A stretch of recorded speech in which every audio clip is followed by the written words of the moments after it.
Hello everyone. இன்னைக்கு நம்ம இந்த ஃபைனல் எபிசோட் தான் பார்க்க போறோம். இத பார்த்துட்டு நம்ம ஃபேமிலி ட்ராமா கன்டினியூ பண்ணுவோமா?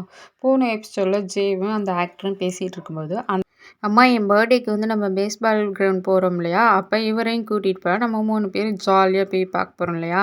அப்படின்னு அவனாவே வந்தா, அவனாவே பேசிக்கிட்டு ஜாலியா போயிருவான். நம்ம ஜேவும் அந்த பையன் ஜாலியா போறத பார்த்துட்டு ஒண்ணும் சொல்ல முடியாம, சரி ஓகேன்ட்டு விட்டுறாரு. நெக்ஸ்ட் சீன்ல நம்ம ஜே வந்து அந்த பர்த்டே பொண்ணுக்கு வந்து நெயில் பாலிஷ்லாம் அடிச்சிட்டு இருப்பாரு. அப்ப வந்து ஜேவோட ஃப்ரெண்டு வருவாரு. அது அவருக்கு பிடிக்கல போல. அதனால அந்த பொண்ண, "ஏய் இங்க கிளீன் பண்ணாம இருக்கு. வந்து கிளீன் பண்ணு" அப்படின்னு சொல்லிட்டு அதட்டுறாராமா. அந்த பொண்ணும் போயிட்டு, "சரி ஓகே நான் போய் கிளீன் பண்ணிட்டு வரேன்" அப்படிங்க. நெக்ஸ்ட் இப்ப நம்ம ஜே என்ன பண்றாருன்னா, அந்த பேஸ்பால் பிளேயர் போகணும் அப்படின்னு சொல்லிட்டு இருந்தாங்களா, அதனால டிக்கெட் ஆன்லைன்ல எப்படி வாங்குது என்னான்னு பார்த்துட்டு இருக்கும்போது, ஜியா வந்துட்டு, "அப்பா நம்ம பேஸ்பாலுக்கு போறோமா?" அப்படின்னு சொல்லிட்டு கேட்குறா. "இல்ல இல்ல நான் சும்மா செக் பண்ணிட்டு இருந்தேன்" அப்படின்னு சொல்றாரு. அப்புறம் சரி வாங்கப்பா நம்ம கலர் புக்குக்கெல்லாம் கலர் அடிக்கலான்னு சொன்னா, நம்ம ஜே வந்துட்டு, "இல்ல நான் வேணா உனக்கு காசு தரேன். நீ போயிட்டு ஏதாவது வாங்கி விளையாடுறியா?" அப்படின்னு சொல்லி கேட்குறாரு. நம்ம ஜியாவுக்கு கோவம் வந்துடுது. அப்பா விளையாட வரல அப்படின்னு கோவமா அங்கேருந்து போகிறாங்க. இப்ப அந்த பில்டிங் ஓனர்கிட்ட நம்மளோட ஜேவோட ஒய்ஃப் வந்து, நீங்க கேட்ட 10,000 குடுக்குறேன்னு சொல்லிட்டு கொண்டு வந்து குடுப்பாரு. அதுக்கு அவர் இருந்துகிட்டு, இது மாரி நான் ஃபாரின் போப்போறேன் என் பொண்ணு கூட. இந்த பில்டிங்கே விக்க போறேன். கொஞ்சம் புரிஞ்சுக்கோங்க. பில்டிங்க காலி பண்ணுங்க அப்படின்னு சொல்லிட்டு போறாரு. நம்ம ஜேவோட ஒய்ஃபும் ஃபீல் பண்ணிட்டு இருக்காங்க. இப்போ நம்ம ஜே வந்து நைட் ஆயிடுச்சு. அவர் வந்து ஸ்நாக்ஸ்லாம் வாங்கிட்டு வீட்டுக்கு வராரு. அப்ப ஜேவோட ஒய்ஃப் வந்து ரொம்ப ஃபீல் பண்ணிக்கிட்டே சோபால உட்காந்துருக்காங்க. ஜேவும் பக்கத்துல போயிட்டு, "என்னாச்சும்மா? என்ன பண்ணிட்டுருக்க?" அப்படின்னு கேட்கும்போது, "இல்ல எனக்கு கொஞ்சம் ஒரு மாதிரி இருக்கு. நான் வேணா கொஞ்சம் பிரேக் எடுத்துக்கவா? வீட்லயே இருக்கவா?" அப்படின்னு சொல்லி கேட்குறாங்க. "ஏம்மா என்னாச்சு?" அப்படின்னு சொல்லி ஜே கேட்டா, "இல்ல பாப்பா தனியா இருக்கா. பாப்பாவையும் கவனிச்சுட்டு, உங்களையும் கவனிச்சுட்டு நான் வீட்லயே இருக்கேன். நீங்க தான் இப்ப சம்பாதிக்க ஆரம்பிச்சிட்டீங்கல்ல" அப்படின்னு நம்ம ஜேயோட ஒய்ஃப் சொல்றாங்க. ஆனா நம்ம ஜே இருந்துட்டு, "இல்லம்மா நீ சீக்கிரமா பிரேக் எடுத்துட்டனா உனக்கு ஒரு மாதிரி இருக்கும்" அப்படின்னு சொல்லும்போது, சரி அதுவும் கரெக்ட்டு தான். நான் ஒர்க்குக்கே போறேன் அப்படின்னு சொல்லிட்டு அவங்க எந்திச்சு போயிட்டு ஃபீல் பண்ணிக்கிட்டு இருக்காங்க. நெக்ஸ்ட் நாள் வந்து ஜேயோட ஒய்ஃப் அந்த பணக்கார லேடி ஒருத்தவங்கள சொன்னேன் பார்த்தீங்களா? அவங்கள்ட்ட போயிட்டு பேசும்போது, நான் வேணா 10,000 அரேஞ்ச் பண்ணி தரேன். நீ போய் அவங்கள்ட்ட பேசுனா அவங்களும் ஹாப்பியா சரி ஓகேன்ட்டு வராங்க. நம்மளோட ஜியா வந்து வீட்ல டிவி போட்டு பார்க்குறாங்க. போர் அடிக்குதுன்னு டிவி ஆன் பண்ணா, டிவி ஆன் பண்ணதுமே அந்த ஆக்டர் பையன் அப்புறம் அவங்க அப்பா எல்லாருமே அவங்க ஒரு ஃபேமிலி மாரி அந்த ப்ரோக்ராம வந்து பார்த்து என்ஜாய் பண்ணிட்டு இருக்காங்க. இந்த அம்மா தான் ஆரம்பிச்சு வச்சாங்க, அப்பா வாடகைக்கு விடுறேன்னு சொல்லிட்டு. ஆனா இவங்களே இப்போ ஃபீல் பண்ணிட்டு உட்காந்துருக்காங்க, அப்பா நம்ம கூட எதுக்குமே வரமாட்டேங்கிறாருன்னு. அப்ப அங்க பேட்மேன் வந்து பால் அடிக்கிறாரு. அப்ப வந்து பார்த்துட்டு இருப்பாங்க இல்லையா? அந்த இடத்துக்கு வந்து பால் வராது. அத கேட்ச் பிடிக்க முடியலன்னு சொல்லிட்டு ஆக்டரோட பையன் ஃபீல் பண்றான். ஆனா ஒரு லவ்வர் பையன் வந்து கேட்ச் பிடிச்சு தான் லவ்வர்ட்ட குடுக்க போகும்போது, அந்த பையனுக்கு பால் வேணும்னு ஃபீல் பண்றான்ட்டு நம்ம ஜே என்ன பண்ணிடுறாரு, "பால இங்க கேட்ச் பண்ணுங்க. இந்த பையனுக்கு வேணுமா?" அப்படின்னு சவுண்ட் குடுத்ததுனால எல்லாருமே கோரஸா சேர்ந்து கத்த ஆரம்பிச்சிடுறாங்க. அதனால அந்த பையனும் எதுவும் சொல்ல முடியாம அந்த பாலையும் குடுத்துடுறான். இத பார்த்து அந்த பையன் ரொம்ப சந்தோஷப்பட்டுட்டு இருக்கும்போதே, அந்த ஆக்டருக்கு வந்து கால் வந்துடுது. இது மாரி மதர் இன் லா வந்து கண்ட்ரோல் இல்லாம நடந்துக்கிறாங்க அப்படின்னு சொல்லி கால் வருது. அவங்களும் ஹாஸ்பிட்டல் போய் பார்க்குறாங்க. அங்க வந்து ஆக்டர் என்ன சொல்றாங்கன்னா, "உங்க பையன் வெளில போயிருக்காங்க. கொஞ்சம் பொறுமையா இருங்க" அப்படிங்கிறாங்க. ஆனா பாட்டிக்கு மறதி நோய் இருக்கு. ஆனாலும் அப்படி பண்றதுனால ஆக்டர் டென்ஷன் ஆகி, "ஏன் இப்படி பண்றீங்க? உங்க பையன் இறந்துட்டாரு. என்னையும் சாகடிச்சிடாதீங்க ப்ளீஸ்" அப்படின்னு சொல்லி கோவமா கத்துறாங்க. ஆனா பாட்டிக்கு மறதி நோய் இருக்கு இல்லையா? விஷயத்த திடீர்னு கேட்டதுனால பாட்டி அங்கேயே மயங்கி விழுந்துடுறாங்க. நம்ம ஜேவோ ஆக்டர் வந்து கொஞ்சம் பொறுமையா பேசுங்க அப்படின்னு சொல்லி சமாதானப்படுத்துறாங்க. இப்ப நம்ம ஜேவோட ஒய்ஃப தான் காமிக்கிறாங்க. அந்த பில்டிங் ஓனர தான் பார்க்க வந்திருக்காங்க. "நீங்க 10,000 சொன்னீங்க. நான் ரெடி பண்ணிட்டேன். இந்தாங்க இத வச்சுட்டு ரினியூல் பண்ணி தாங்க" அப்படின்னு சொல்லி வந்து கேட்குறாங்க. ஆனா அதுக்கு அந்த பில்டிங் ஓனர், "உங்களுக்கு சொன்னா புரியாதா? நான் என் பொண்ணு கூட வெளிநாட்டுக்கு போறேன். அதனால இந்த பில்டிங்க விக்க போறேன்னு" சொல்லி டென்ஷனா கத்துறாரு. ஆனா அவங்க அவங்க ஜியாவ கூட்டிட்டு தான் வந்திருப்பாங்க போல. ஸ்கூல்ல அந்த பையனுக்கு கால் பண்ணி, "இனிமே எங்க அப்பா உனக்கு ரென்ட்டுக்கு வரமாட்டாரு" அப்படின்னு. "என்ன இவ ரென்ட் எதுன்னு பேசிட்டு இருக்கா?" அப்படின்னு சொல்லிட்டு ஜேவோட ஒய்ஃப் வந்து ஃபோன வாங்கி வச்சுருந்தாங்க. அவங்க அப்பா இந்த மாரி ஹாஸ்பிட்டல்ல இருக்காருன்னு அந்த பையன் அங்கிட்டிருந்து சொல்றாரு. நம்ம ஜெய் வந்து அந்த ஆக்டர கூட்டிட்டு வந்து ஹாஸ்பிட்டல்ல வெளில சமாதானப்படுத்திட்டு இருப்பாரு. அவங்க ஒய்ஃப் அப்பதான் வந்து தூரத்துல இருந்து பார்த்துட்டு, நம்ம ஹஸ்பண்ட் ஏதோ துரோகம் பண்றாருன்னு நினைச்சுட்டு அங்கருந்து கிளம்புவாரு. இத பார்த்த ஜெய் வந்து சமாதானப்படுத்த வருவாரு. நான் சொல்றத புரிஞ்சுக்கோ, நான் உனக்கு எக்ஸ்பிளைன் பண்றேன் அப்படிங்கிறாரு. இப்ப என்ன நீ தெரியாதுன்னு சொல்லப் போறியா அப்படின்னு கேட்டதுக்கு, இல்ல அந்த ஆக்டர எனக்கு தெரியும். அதான் சொல்லிட்டில்ல. அவரோட மொத்த லவ்வையும் அந்த ஆக்டர்கிட்டயே கொண்டு கொட்டு. இத்தனை நாள் பாவம்னு பார்த்து உன்னை உட்கார வச்சு நான் எல்லாத்தையும் பார்த்துக்கிட்டு இருந்தா நீ இப்படிலாம் பண்ற அப்படின்னு என்ன சொன்னேன். இவ்வளோ நாள் பாவம் பார்த்து தான் எனக்கு எல்லாமே பண்ணிட்டு இருந்தியா அப்படின்னு சொல்லி நம்ம ஜேவும் வெக்ஸ் ஆயிட்டாரு. ஆமா நான் உனக்கு பாவம் பார்த்து தான் பண்ணேன். போய் உன்னோட லவ் எல்லாத்தையுமே அந்த ஆக்டர்கிட்டே கொட்டுன்னு சொல்லி கோவமா சொல்லிட்டு போறாங்க. நெக்ஸ்ட் டே ஸ்கூல்ல வந்து அந்த பையன்ட்ட போய் இன்னமே எங்க அப்பாவ நான் உனக்கு ரென்ட்டுக்கு கொடுக்க மாட்டேன். இன்னமே எங்க அப்பா என் கூட மட்டும்தான் இருப்பாரு அப்படின்னு சொன்னா, அந்த பையன் இருந்துட்டு அத நீ சொல்லக்கூடாது. உங்க அப்பா தான் சொல்லணும். அப்படின்னு சொன்னதுமே 2 சேர்ந்து அடிச்சுக்க ஆரம்பிச்சதுங்க ஸ்கூல்லயே. நெக்ஸ்ட் சீன்ல என்ன நடக்குதுன்னா, ஜே வந்து அந்த பிரெக்னென்ட் பொண்ண தான் பார்க்க வந்திருக்காங்க. பிரெக்னென்ட் பொண்ணுக்கு குழந்தையே பிறக்க போகுது. ஸோ கண்டிப்பா தத்து கொடுக்க போறியான்னு கேட்டா, ஆமான்னு சொல்லவும், கொஞ்சம் யோசிச்சு பாரு. அந்த குழந்தை உன்னோட குழந்தை மட்டும் இல்ல. அந்த பையனுக்கு சொந்தமான குழந்தை தான். ஸோ அந்த பையன்ட்ட கொஞ்சம் தெரியப்படுத்து அப்படின்னா, சரி ஓகேன்ட்டு அந்த பொண்ணும் அந்த ஃபோட்டோவ எடுத்து குடுக்குது. அப்படி ஃபோட்டோ குடுத்துட்டு அந்த பொண்ணு என்ன சொல்றாங்கன்னா, நான் ஏன் குழந்தைய வந்து தத்து குடுக்குறேன் தெரியுமா? அந்த குழந்தைக்கு டைப்பர் வாங்க கூட என்ட்ட காசு இல்ல சார். நான் எப்படி பார்த்துக்க முடியும் தனியா? அதனால தான் தத்து குடுக்குறேன். நீங்க வேணா அந்த குழந்தையோட அப்பாவ கண்டுபிடிச்சு குடுங்க அப்படின்னு அந்த பொண்ணு கேட்டதுக்கு, நம்ம ஜெய் என்ன சொல்றேன்னா, அது என்னோட வேலை இல்ல அப்படின்னு சொல்லிட்டு அங்கேருந்து வந்துடுறாரு. நெக்ஸ்ட் சீன்ல நேத்து அடிச்சுக்கிட்டாங்கல்ல 2 குழந்தைங்களும். அதனால பேரண்ட்ஸ கூட்டிட்டு வாங்கன்னு சொல்லியிருப்பாங்களாட்ருக்கு. அதனால ஜியாவோட அம்மாவும் அந்த ஆக்டரும் வந்திருக்காங்க. ஸ்கூல்ல டீச்சர்ட்ட பேசிட்டு, ஏன் இது மாதிரி அடிச்சுக்கிறீங்க? அடிச்சுக்க கூடாது. சாரி கேளு அப்படின்னு சொல்லிட்டு ஜியாகிட்ட சொல்லிட்டு ஜியாவை கோவமா வெளில கூட்டிட்டு வராங்க. அந்த ஆக்டரும் பின்னாடியே ஒரு நிமிஷம் இருங்க, நான் உங்கள்கிட்ட பேசணும்னா நம்மளோட ஒய்ஃபு நான் யாருக்கிட்டையும் பேச விரும்பல அப்படிங்கிறாங்க.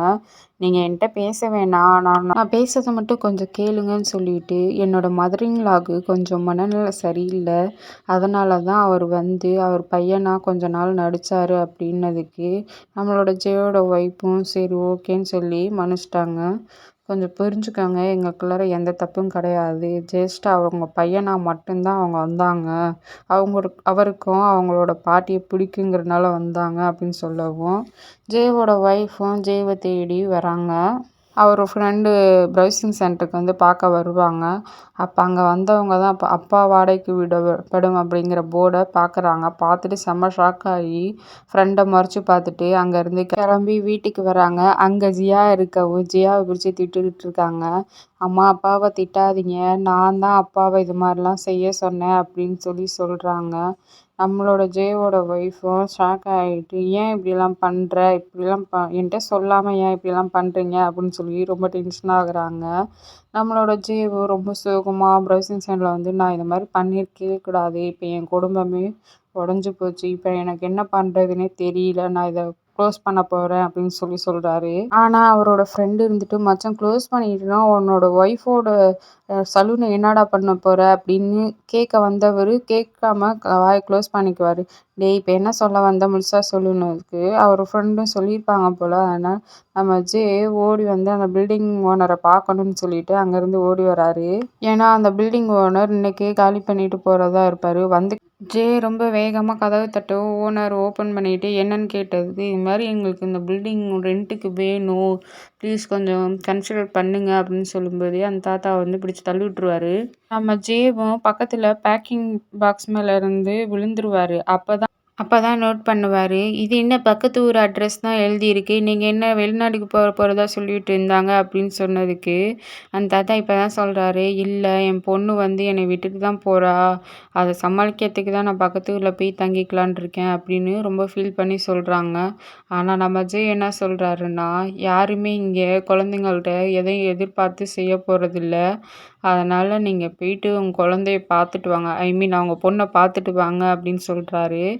ஏன்னா உங்கள் பொண்ணை நீங்கள் எப்போ பார்ப்பீங்கன்னே தெரியாது. இதை மிஸ் பண்ணிடாம போயிட்டு பார்த்துட்டு வாங்க. நாங்கள்லாம் உங்கள் கூடயே இருக்கோம். நீங்கள் இங்கேயே இருங்க. விற்றுட்டு போயிட்டு யாரும் எதுவும் தெரியாத இடத்துல போய் நீங்கள் இருக்க வேணாம் இதுக்கப்புறம் உங்க பொண்ண எப்ப பார்ப்பீங்கன்னே தெரியாது. அதனால கடைசியாவது ஒரு தடவ போய் பார்த்துட்டு வந்துருங்க. அப்புறம் மிஸ் பண்ணுவீங்க நீங்க தான்.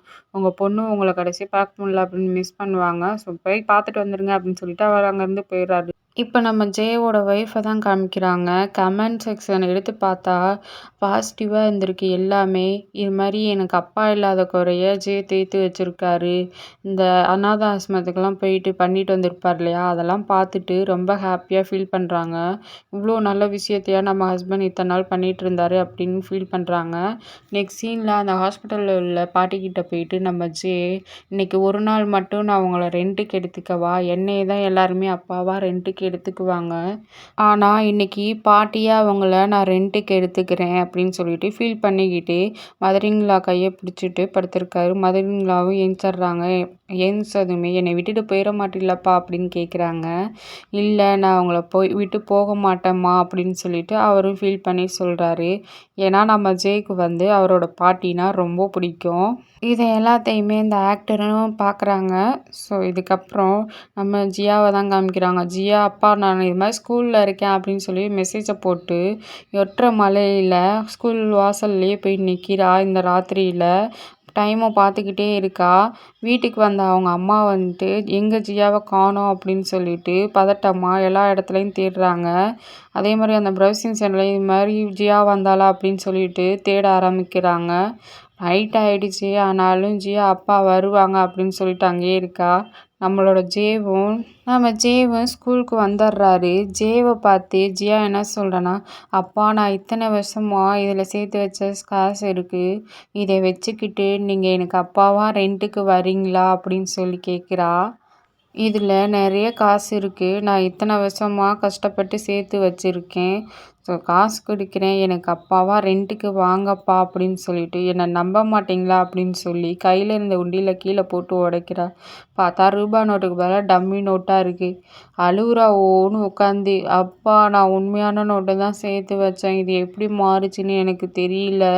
இப்போ காசும் என்கிட்ட இல்லை. நீங்கள் எனக்கு ரென்ட்டுக்கு வரமாட்டீங்கல்லப்பா அப்பாவா அப்படின்னு நம்ம ஜேக்கு ரொம்ப ஃபீல் ஆகிடுது. ஜியாவோட பக்கத்தில் போய் உட்காந்துக்கிட்டு இந்த பாரு ஜியா, நீ காசு கொடுத்தாலும் கொடுக்காட்டியும் நான் உன்னோட அப்பா. நீ ரென்ட்டுக்கு எடுக்கணுங்கிற அவசியம் கிடையாது. நான் எப்பவுமே ஜியாவோட அப்பா மட்டும்தான் அப்படின்னு சொல்லி 2 பேர் ஃபீல் பண்ணி அழுதுகிட்டு இருக்காங்க. ஸோ பிள்ளைய காணான்னு தேடிட்டு இருந்த ஜேவோட ஒய்ஃப் அங்கே வந்துட்டு, ஏ ஜியா நீ இங்கே என்ன பண்ணிட்டு இருக்க? நான் உன்னை ஊர் ஃபுல்லாக தேடிக்கிட்டு இருக்கேன் தெரியுமா அப்படின்னு சொல்லி திட்டுறாங்க. உனக்கும் உங்கள் அப்பனுக்கும் வேற வேலையே இல்லை அப்படின்னு சொல்லி திட்டும்போது, அம்மா அப்பாவை திட்டாதீங்க. உங்களுக்கு வேணா அப்பா வந்து உதவாக்கரராக இருப்பார். ஆனால் எனக்கு எங்கள் அப்பா தான் பெஸ்ட்டு அப்படின்னு சொல்லும்போது, இந்த வயசுல இவ்வளோ வாயாடுறியா அப்படின்னு சொல்லி 2 பேரையும் போட்டு அடிக்கிறாங்க. ஏன்னா அவங்க இவ்வளோ நேரம் குழந்தைய காணான்னு தேடிட்டு இருந்திருப்பாங்க. அந்த கோவத்தில் அடிக்கிறாங்க. எனக்கு எங்கள் அப்பாவை தான் பிடிக்கும் அப்படின்னு ஜியா சொல்ல, எனக்கும் உன்னை தாண்டா பிடிக்கும் ஐ லவ் யூன்னு சொல்கிறாரு. அதுக்கு ஜேயோட ஒய்ஃப் மறைக்கும், உன்னையும் தாண்டி எனக்கு பிடிக்கும் அப்படின்னு லவ் யூ செல்லம் அப்படின்னு சொல்லி எல்லாருமே ஹாப்பியாக இருக்காங்க. ஸோ வழக்கம் போல் நம்ம ஜே வந்து வேட்டி ஆஃபீஸர் ஆயிடுறாரு. ஜியா வந்து ஒரு லெட்டர் வச்சுட்டு போயிருக்கா. அந்த கன்சீவான பொண்ணோட பாய் ஃப்ரெண்டை மட்டும் எப்படியாவது தேடி தந்துருங்க.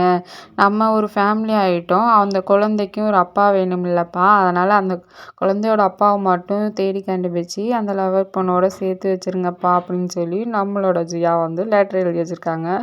நம்ம ஜேக்கும் அதுதான் கரெக்டுன்னு தோணுது போல். அவரும் அதை பண்ணுவார். இப்போ பில்டிங் ஓனர் தான் காமிக்கிறாங்க. நீ வேறு சொல்லணும்லாம் பார்க்க வேணாமா, நீங்கள் இங்கேயே இருந்துக்கோங்க. அதை விட முன்னாடி இருந்த வாடகை மட்டும் கொடுங்க, 5000 மட்டும் போதும் அப்படின்னு சொல்கிறாரு. ஸோ ஜேவோட ஒய்ஃபும் செம்ம ஹாப்பியாகிடுறாங்க. இப்போது நீங்களும் இல்லாமல் ஒரு கோடிங்கிற மாதிரி ஒரு ப்ரோக்ராம் நடந்துகிட்ருக்கு.